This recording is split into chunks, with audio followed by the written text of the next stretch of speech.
We're going to start this ceremony with the national anthem, who is sung by one of our sixth graders, Miss Jackson. So will you please stand for the national anthem?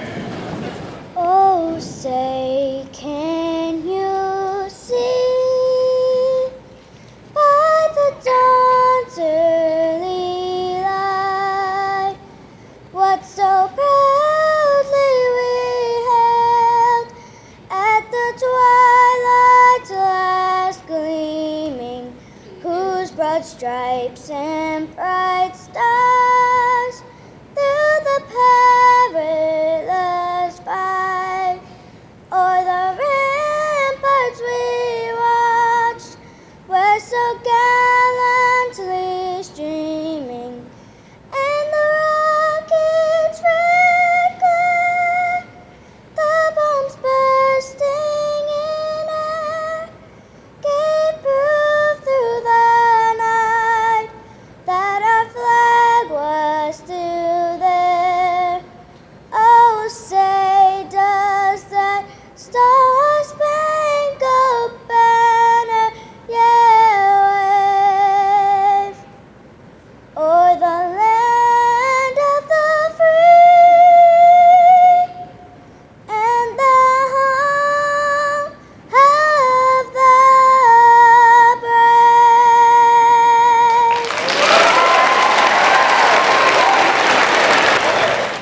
Welcome to today's ceremony. We are here to celebrate Veterans Day, to honor our heroes, to remember their achievements, their courage, and their dedication, and to say thank you for their sacrifice. I would like to ask all service members and veterans to please stand. If there are any students in the audience or teachers who are veterans or have members in their families who are veterans, please stand. From the bottom of my heart, I would like to say thank you. You may be seated. Before I turn the ceremony over to North Hardin JROTC, I have to say some thank yous. I want to thank the veterans, Mr. Loman, Ms. Gummy for allowing me to use her classroom, aka the gym, staff, my colleagues, and most important, you the students, who is a privilege and honor to be here every day teaching you what I think you need to know and to celebrate this great event. And I also like to thank my JLC students for all their hard work, being here early this morning at 6:30 and helping me setting this up. So without further ado, I want to introduce one of my students, Miss Vieja Bramlett, from JROTC, North Hardin JROTC.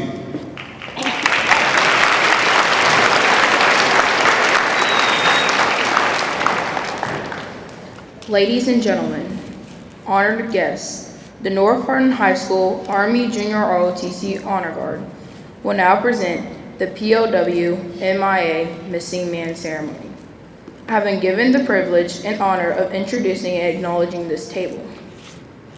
This table represents and pays tribute to all the prisoners of war, missing in action, and killed from all American involvement in her wars, including World War I, World War II, Korea, Vietnam, the Persian Gulf, Operations Desert Storm, Enduring Freedom, Iraqi Freedom, and more. Many have looked at this table and wondered. Let me explain. This table, set for 5, symbolizes the frailty of all of the prisoners against their oppressors. Remember, the tablecloth is white, symbolizing the purity of our country's call to arms. Remember, the single candle, displayed in the center of the table, is symbolic of the families and loved ones who are kept waiting for the return of those so dear to them. Remember, the red ribbon, tied so prominently around the candle, represents the ribbon worn around the label and on the breasts of the many thousands who bear witness to unyielding determination to demand a proper accounting of our missing in return for all Americans. From foreign soul, remember, the salt on the bread plate is symbolic of the tears of the families as they still wait for those so dear to them. Remember, the lemon represents the bitterness of their fate. Remember, the glasses are inverted. They cannot toast with us this morning. Remember, the chairs are empty, for they are not here. Remember, all of you who served with them and called them brothers and sisters. You who depended on their might and strength. You who relied upon them. Remember, for surely they have not forgotten you.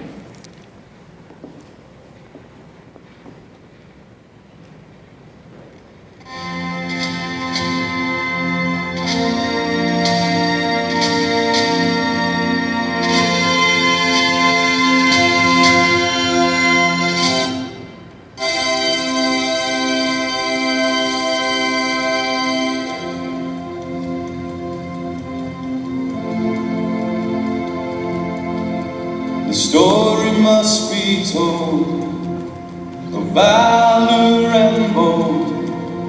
So let them write it down in history. A young soldier cries for his comrades who died, fighting for a cause that they believed. But nobody's seen or heard a sound. There was no parade for them downtown. We found the lost control, standing by the wall of fallen heroes. Tell their mothers that their sons are marching in the sky. Tell them that they're soldiers of the cloud. Please tell them, please tell them so they know. Tell them that they're soldiers of the cloud. The wounds will never heal, and the feelings that they feel left a scar for all the world to see. But the eagle always flies for the men who fought and died, and it flies for all eternity. But nobody's seen or heard a sound. There was no parade for them downtown. We found the last standing by the wall of fallen heroes. We tell their fathers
I have the great honor to introducing our guest speaker for this morning. Our veteran speaker today is John Flanagan. A native New Yorker, John was drafted into the military in the Army at the age of 19 as a private. He graduated from the Army Helicopter Flight School a year later and went to Vietnam, where he served as a hearing pilot with the 1st Cavalry Division. He returned on the second tour of Vietnam as a pilot with the Army Security Agency, during which time he received a direct commission to 1st Lieutenant in Army.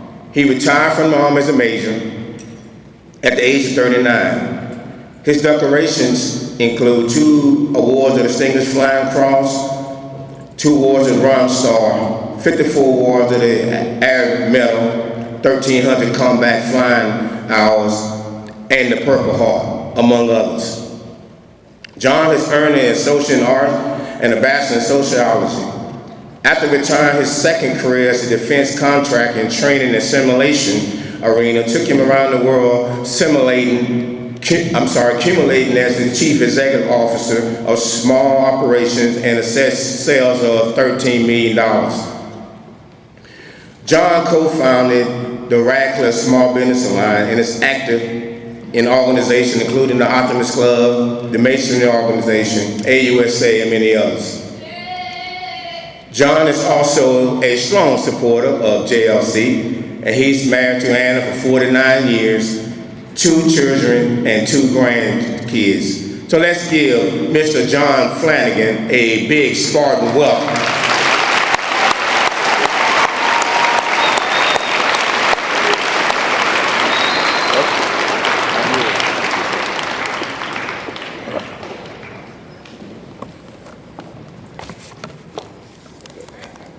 You know, that's a hard act to follow, from the Star Spangled Banner to the North Hardin Honor Guard to the distinguished veterans we have here.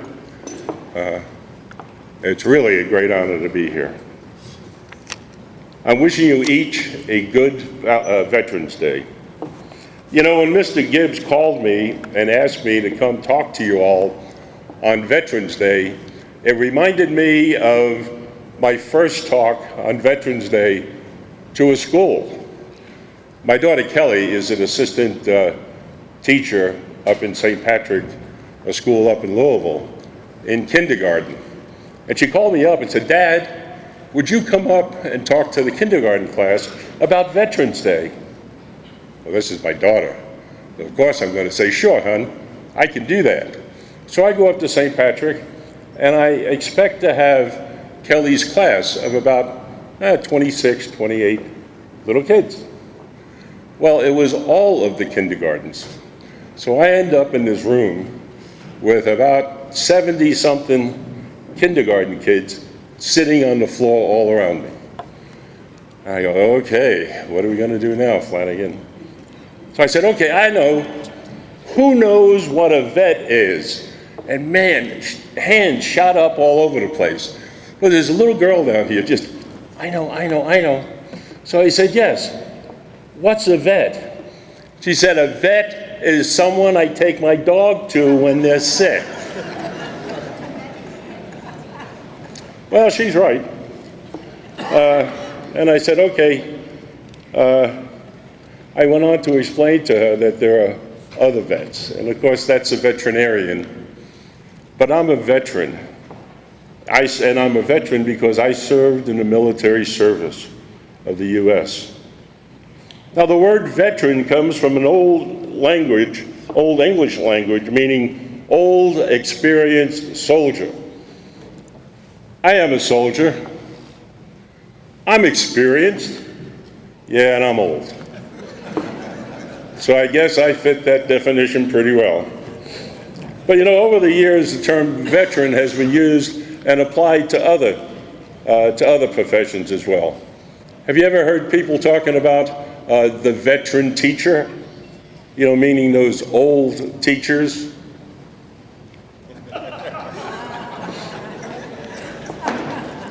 Well, today we're speaking about military veterans and Veterans Day.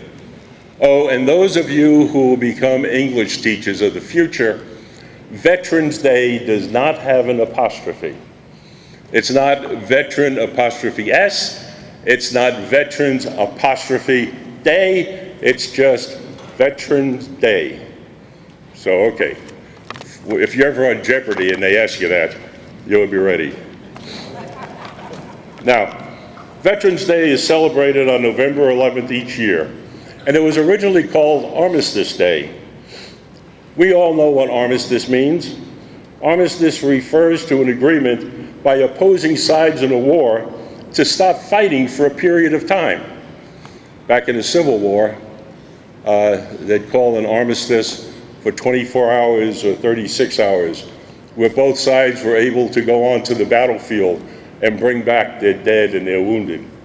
At the completion of that 24 hours or 36 hours, they would resume fighting. Now, the Armistice Day we're talking about referred to the armistice that began on the 11th hour of the 11th day of the 11th month in 1918. It referred to November 11th, 1918 as the day when the Allied forces and Germany agreed to cease fighting, thus ending the Great War. Now, though the actual peace treaty wasn't signed until June 28, 1919 in Versailles, spelled like Versailles, everyone considers the end of the war to be when they stopped fighting on November the 11th. Now, we know this war is the First World War, don't we? Well, the people in 1919 didn't know there was going to be a World War II. So they always referred to it as the war to end all wars. And although Armistice Day was celebrated annually beginning in 1919, it wasn't until May of 1938 that Congress approved November 11th as a legal holiday and named it Armistice Day. Now, after World War II, with the many veterans of that war, it was decided by Congress on June 1st, 1954, to change the name of Armistice Day to Veterans Day, saluting and honoring all veterans, all service members of both World War I and World War II. Now, in the U.S., the original idea behind this celebration for this holiday was for parades and public meetings and a temporary halt to business at 11 o'clock in the morning on November 11th. And in many cities around America today, there are still many who celebrate with parades and speeches and cookouts. Now, I don't know if you know it, but Veterans Day is not only a federal holiday, but also a state holiday. And in many states, schools are closed on Veterans Day. Our Kentucky legislature, however, decided that the schools needed to be open, but that instruction on that day should be focused on the topic of Veterans Day, what it means and where it came from.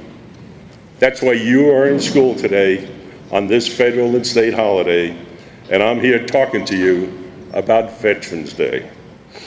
Now, other countries also celebrate Armistice Day on November 11th, and some refer to it as Remembrance Day. Others stick with the old Armistice Day. Now, a lot of folks confuse Memorial Day, the end of May, and Veterans Day, the 11th of November.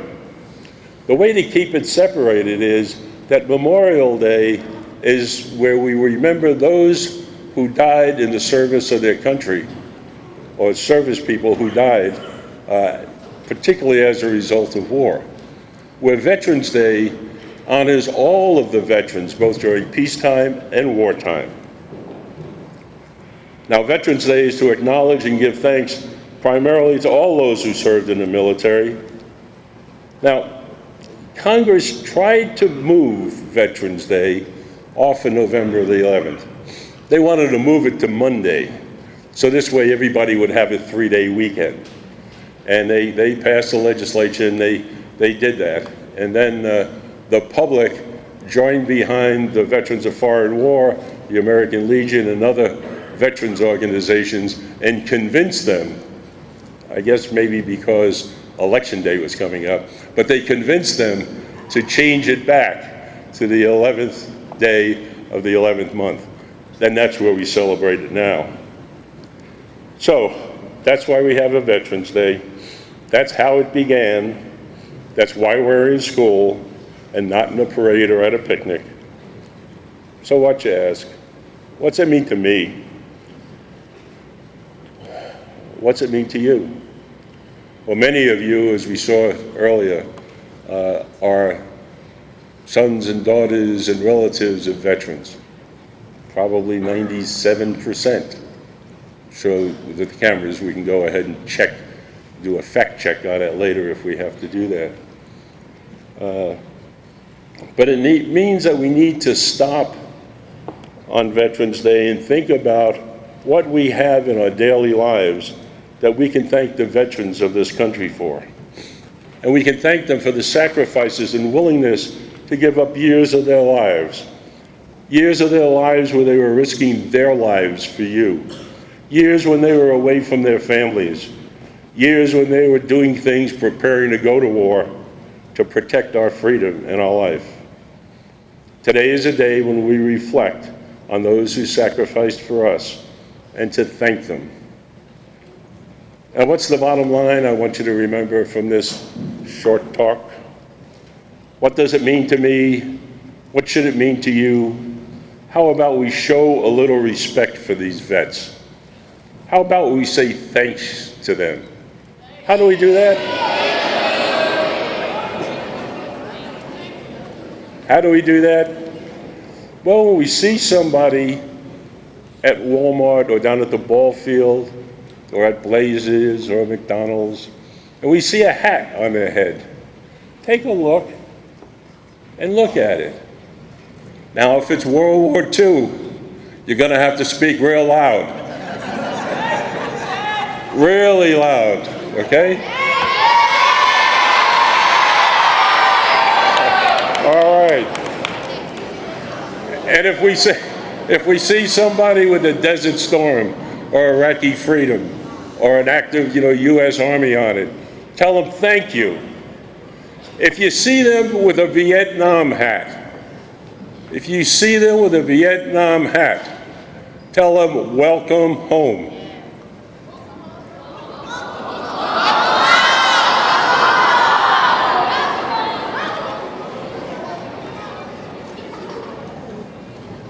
When you go home and your dad or your mom's in bed, thank them. Call your aunt or uncle and thank them. Tell them thanks for sacrificing so much. Like being away from your friends and family, that you could keep them and the rest of us safe from harm. Thank you all for what you've done and for what you continue to do. We're all safer for your actions. North Middle School, I thank you for your attention and your time. Mr. Gibbs, I think I'm done, but first let me say, Mr. Gibbs has invited me to North a number of times for a number of different events. Every one seems to begin at 7 o'clock in the morning. Mr. Gibbs, please remember I'm retired. I don't get up until 11 o'clock in the morning. So please, why don't you host some kind of a luncheon at about 1 o'clock so I can get up at my regular time. Thank you all very much, and I salute you.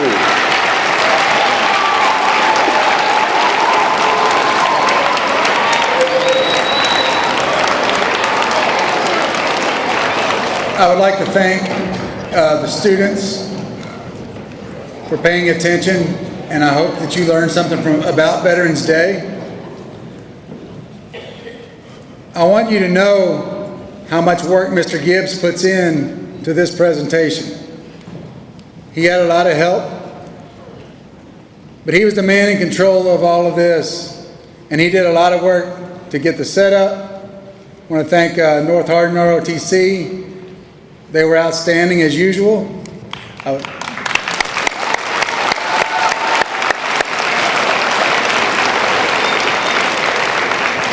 Most importantly, I would like to thank our veterans for coming in today. We always welcome you into our building.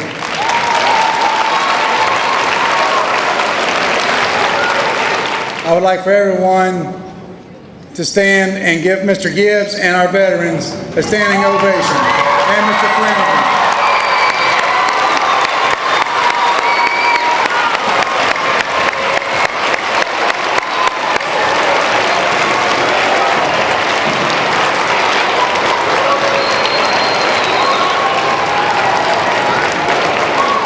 Once again, I'd like to thank you for your behavior today. Let's have an outstanding day today. You are dismissed.